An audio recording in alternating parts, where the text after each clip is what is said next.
What is up, guys? Cedar B here, coming at you with another war recap, and this was for Week 2 of the MLCW Grand Warden League Division 2. We went against DNation, and we came out with pretty substantial victory, I think, 6-star victory. 96.4% destruction on our end, 90.73% on their end. And we'll kind of go over the stats. Obviously, we left 3 town halls. 3 stars left on the board, so pretty darn good.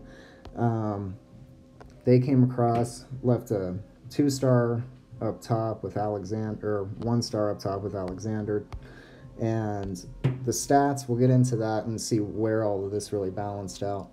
11v11, we had 100% hit rate. Alexander coming in with a 6-pack, 2 for 2. They had a 40% hit rate, 2 Town Hall 11 3 stars out of 5 attacks, so that soaked up an additional 3 attacks. Again, it's dipping on Town Hall 10s, etc., and I think that really kind of set the tone right there when that happened. 10v10, we had a 21% hit rate, 3 for 14 on that, so good job on that, guys. On their end, they had a 15% hit rate with 2 for 13. 9v9, we did struggle quite a bit this war. 52% hit rate, and we did actually leave a Town Hall 9 standing. First time I've seen that, but it happens.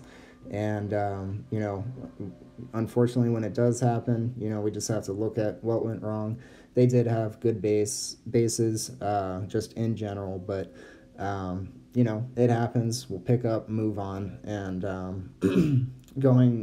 taking a look at their 9v9, 73% for them, so an extremely good hit rate, 16 for 22 attacks.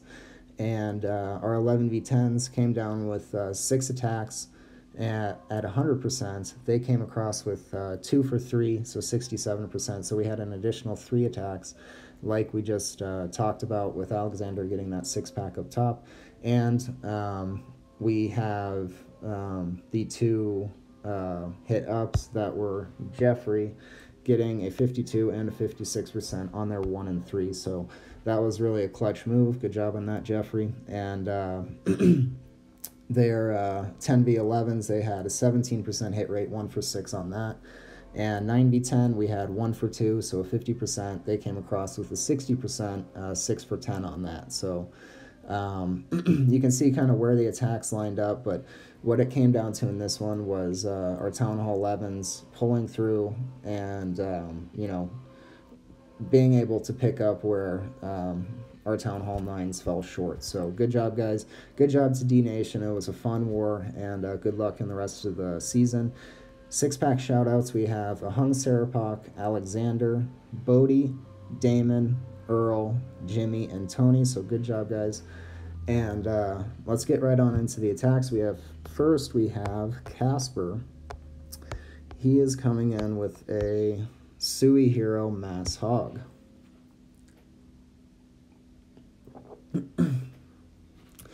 So what he's going to end up doing is start cutting his funnel at 9 o'clock. What you're really after doing a Sui Hero attack of any sort is generally you want to get the queen, and if it's a fresh hit, you want to get the clan castle if possible, maybe an air defense if you're coming in with air.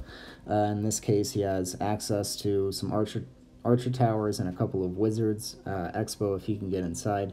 But the main goal at this point is going to get the queen down. This was a cleanup attack, so a hound is in the CC, so it was a really good call bringing in this attack, because all he had to do was, you know, invest just his heroes into getting that queen down. CC is not going to cause a problem. Hasn't used any spells. Has 2 poisons. Triggered 1 skeleton trap right there off the bat. Got that taken care of early, so that's going to help his hogs. And now he has 4 heal spells to get through the rest of the base.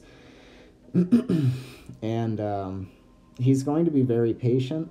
Has plenty to get through the base. I think he had 36 hogs or so.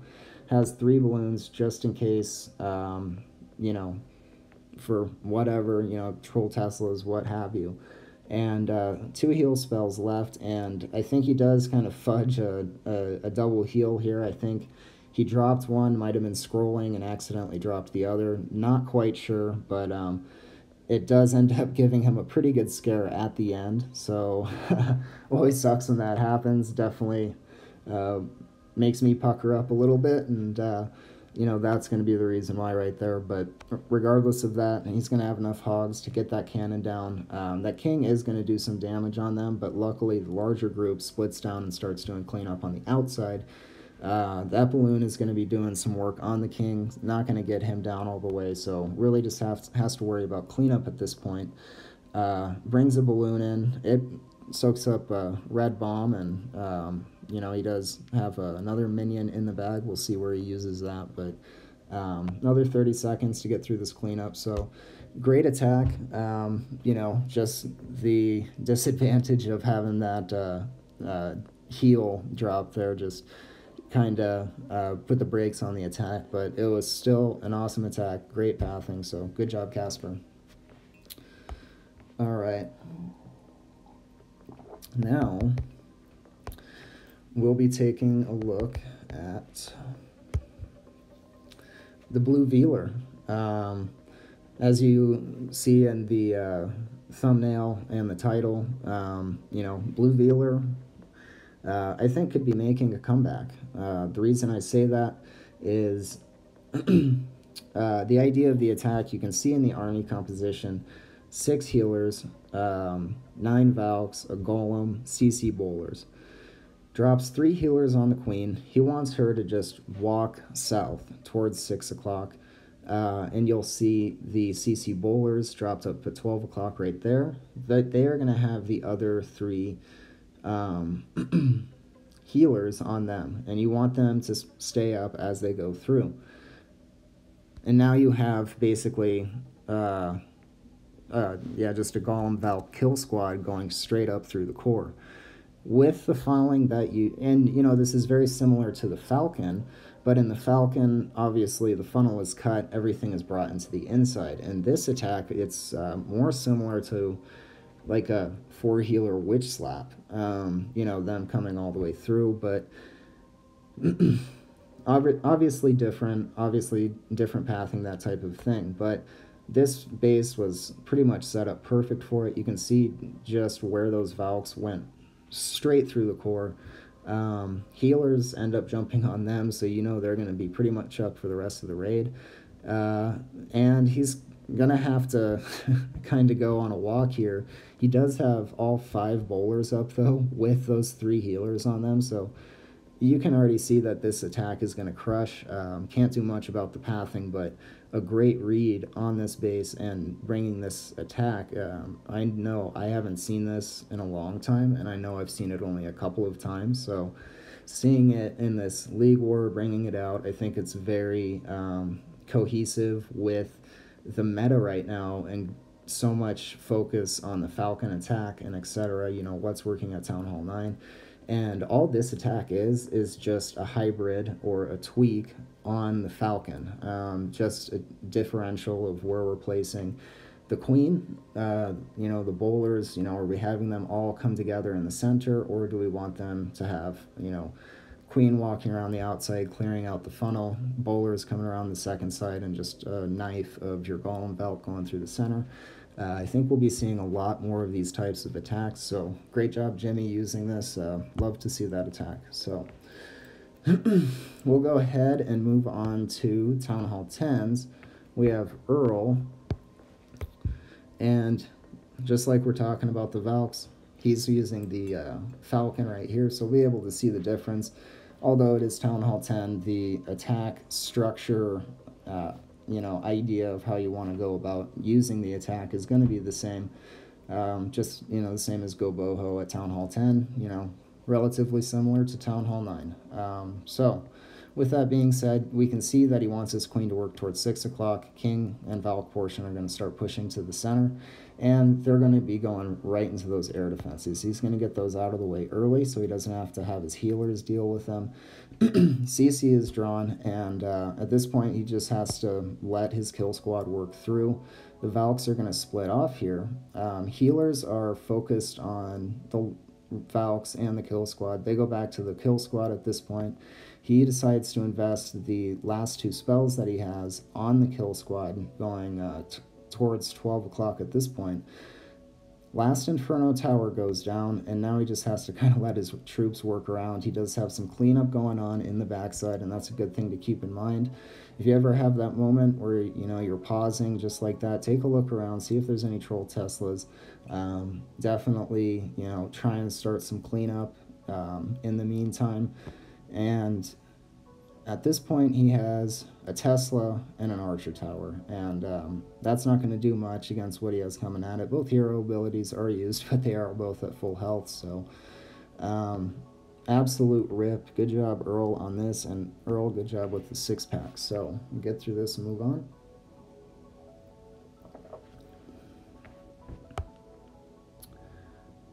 And we're going to go up to Nick L,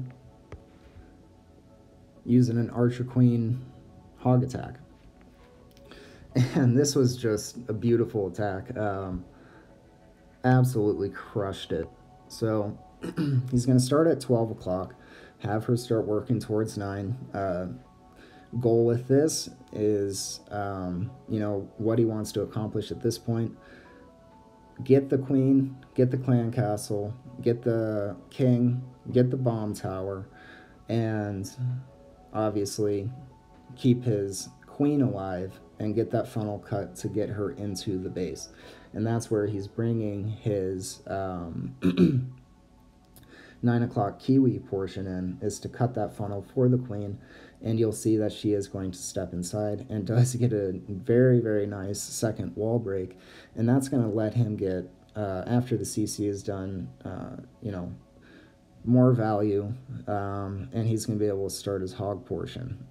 I think he actually might be waiting for, I can't remember if he's waiting to get that bomb tower down, but we shall see. Yes. So now he's going to come in with his hogs. So, yep, great read on that, Nick L. Waiting for that bomb tower to go. And you'll notice in those compartments, those buildings are touching, so he knows there's not going to be any traps through there. Doesn't have to worry about spring traps as long as he keeps a heal down like he is right there. He's not going to have to worry about much, but unless he does place them in better locations, it's going to be rip. And just watch how many hogs he has at the end of this. 1 heal spell left, has a poison spell left in case he hits any skeleton spells. And yeah, this was just a beauty. Has the cleanup coming around the backside, minions, wizards, archers, so definitely plan for the cleanup, getting that nice clockwise rotation. And that's just going to be rip on that. So good job, Nick L. We'll go ahead and put this in 2 times.